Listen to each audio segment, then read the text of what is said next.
আমাদের কাজ করার আরও সুযোগ দেবেন, যে আমরা আমাদের যদি আমাদের একজন এমএলএ হন আমরা আরও কাজ করতে পারবো, এলাকার আরও তারিখ সকাল সকাল ওটা থেকে ওরা স্কুলে পড়তে দেবে,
আজকে উপস্থিত হয়েছি মাঝের সড়ক ঘাটে।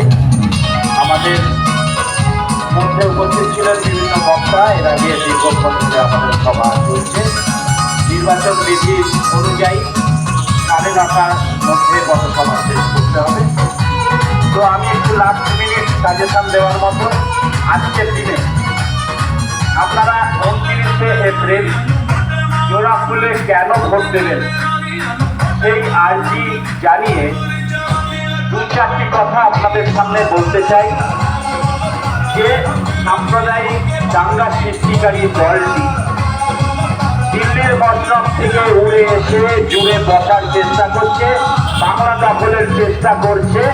সেই বাংলাকে দখল করতে পারলে তাদের গতি আমাদের এই পশ্চিমবাংলার সংস্কৃতিকে, যে সুন্দর একটি সংস্কৃতি সুন্দর একটি বৈচিত্র্যময় সংস্কৃতি এই বাংলায় রয়েছে, এই বাংলার এই সংস্কৃতিকে নষ্ট করার জন্য উঠে পড়ে লেগেছে এবং পাখির চোখ করে এগিয়ে গেছে আগামী বিধানসভা নির্বাচনে নিজেদের ক্ষমতা প্রতিষ্ঠিত করার জন্যে। কিন্তু ভোটটা যখন চাইতে আসবে এই দলটি, আপনারা তাদেরকে সবার আগে প্রশ্ন করুন